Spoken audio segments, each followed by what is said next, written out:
Welcome back to the second part of our conversation with Toyin Akinosho, the publisher of African Oil and Gas Reports. My name is Rudolf Okonkwo. Toyin, let's look at something else going on in the country around our industry, the oil industry. The National Assembly just passed a budget without provisions for oil subsidy. What does that mean? Does that mean that effectively the oil subsidy is going to be removed? That's a very serious statement. It's a very serious ideological statement. Essentially, the budget is largely an expression of the wish of the government. The National Assembly, at the level of leadership and and followership, largely is living. And I guess they basically just wanted to say, I do not know what they have in mind, but my interpretation is that, they know that this whole subsidy issue is a bit challenging. There's not a lot of money in hand, and they probably were struggling to figure out how much they can put in the subsidy. You and I know that the subsidy issue is a very fraught area of the national conversation.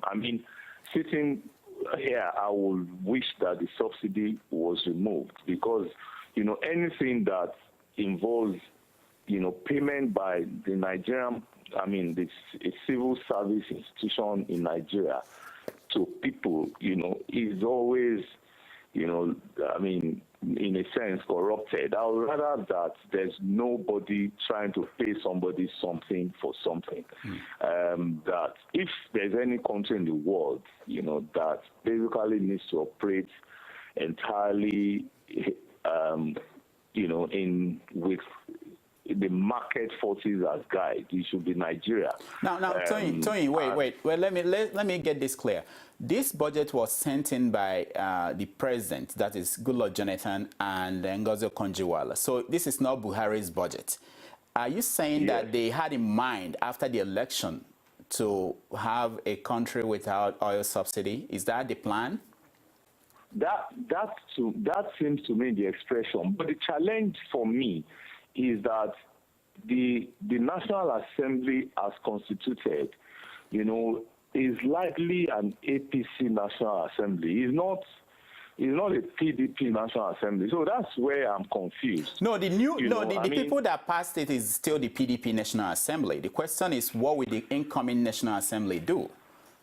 Yeah, that's the thing. That's exactly what I'm responding. But it's important for us to be careful in terms of looking at the numbers of the National Assembly in terms of who is APC or who is PDP has significantly shifted. It just so happens that those principal officers are still there. But the speaker, for example, had become an APC guy, and most of the guys who are in the national, in the House of Reps, are largely APC. That's really part of the challenge. But I know you are trying to say, and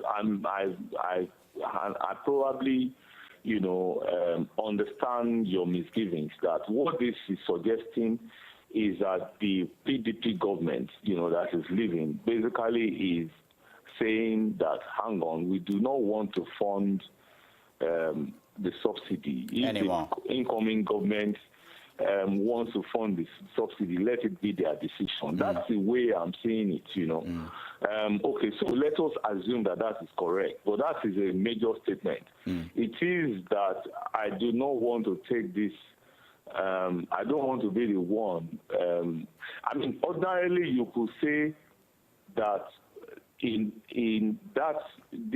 subsidy is, there are two ways you could look at it. You could say that the subsidy decision, the idea of whether you should be keeping pump prices artificially low and distributing money to marketers in order that they sell prices of gasoline. I mean, essentially it's gasoline, you know, and well, to some extent, kerosene. That kerosene subsidy, we have all agreed that that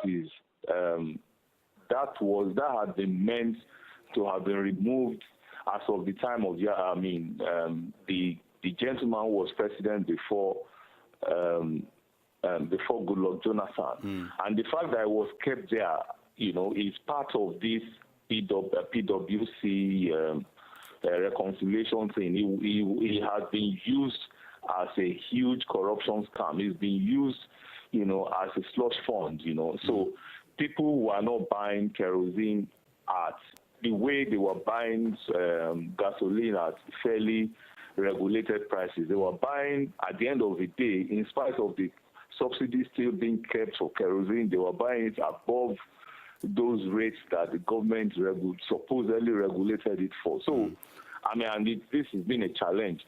But to come back, the question you simply asked to find out is that an expression of we do not want, we as PDP are saying that we don't want the subsidy? If you guys who are APC want to put the subsidy, you might as well introduce a subsidiary legislation and budget, you know, for it.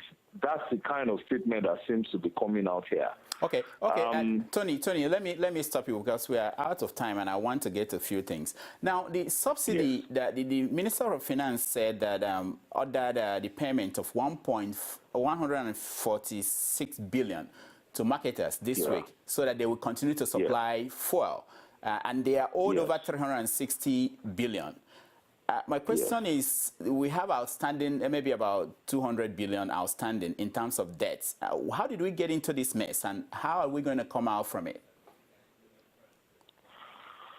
Well, according to them, if you follow what the minister herself was saying, I mean, there was a sudden drop in terms of how much revenue was coming in, and they needed to, you know, pay, you know, different arms of government, you know, selectively in a way that everybody got paid something.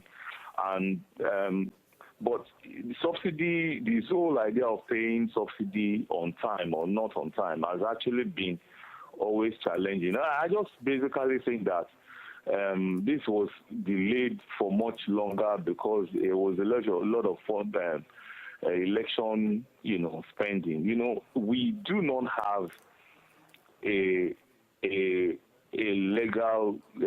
structured legal way of funding elections. Most of the money that is used for elections by, you know, the ruling party basically comes from this kind of money. This is also even the reason why you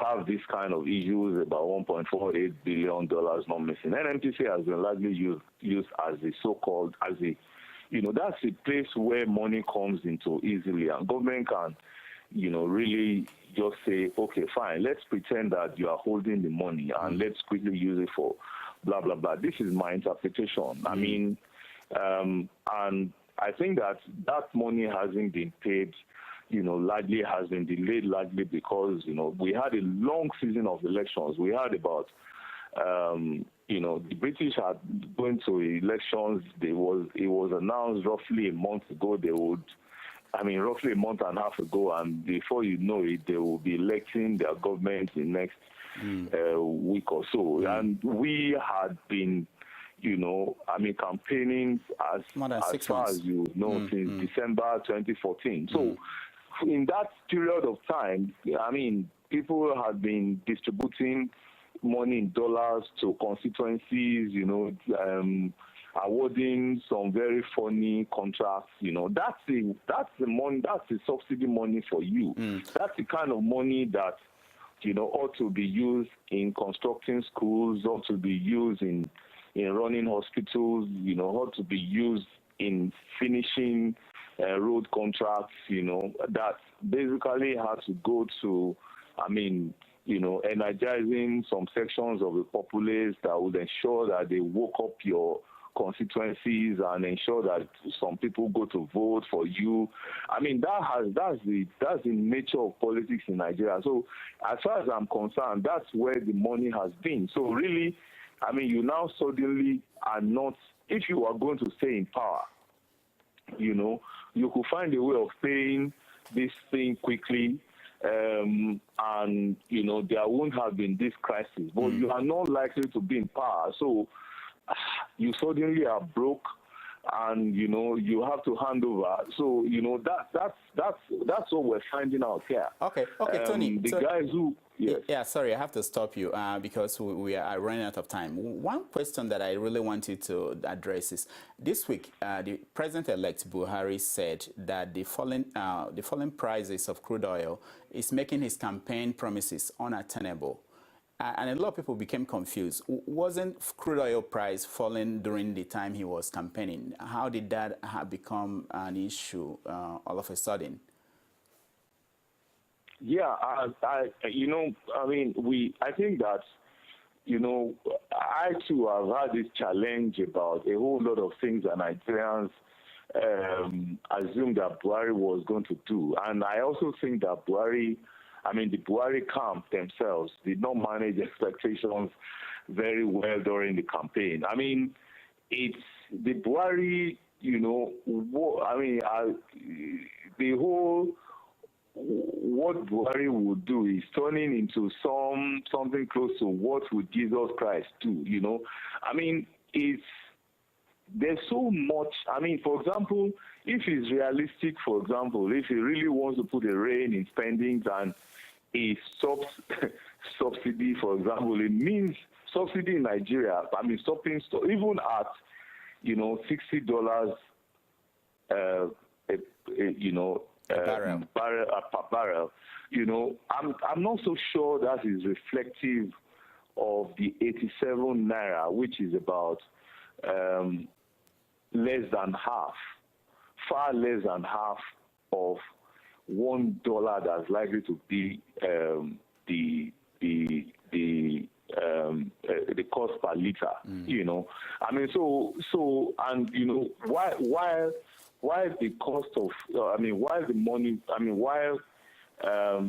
crude oil prices went down, our own foreign exchange, you know, I mean, relative to the dollar, has been really challenged, you know, about 10 to 12% in terms of exchange rates, you know, where the CPM will say something like 7 to 8%. But, you know, if you go on the street, you know, you still cannot, I mean, there's a whole lot of difference between roughly 170, 180 to about the 195 or something that you might be getting now, you know. So that did not allow us to have a reprieve enough from that reduction. And then the prices are steadily creeping up again. They were $50, now they're like 60.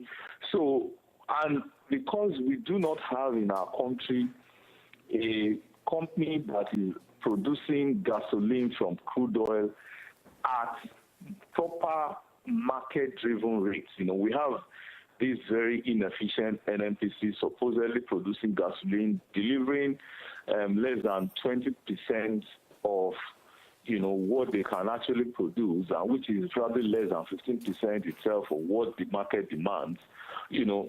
And we cannot be using the NNPC cost of production of, you know, petroleum products, you know. So we don't have a very reliable way of even understanding how much a liter of gasoline, kerosene, diesel, you know, will be. I mean, will come from a barrel of crude oil. So, you know, all of us are throwing around figures, and so we don't understand totally, really, what the subsidy volume, I mean, numbers should be. So it can, you know, it can be interpreted anyway. And Buhari suddenly is seeing all of this thing and is realizing that, hang on, this will be a lot of erosion. And what will I do? But I think that he just simply didn't manage it. Well, I think our role generally, Sahara Reporters, Africa Oil and Gas, House Plus Gas Reports, Premium Times, I mean, anybody who is engaging government, I think that we should be as alert as we were in the Jonathan years. I mean, nation building is a collective enterprise, and we should be as engaging, Tony, otherwise, sure. I agree with you. Thank you so much for joining us today. We're totally out of time. Thank you. All right. When we come back, we are going to bring you more. Stay tuned. You're watching Sahara TV.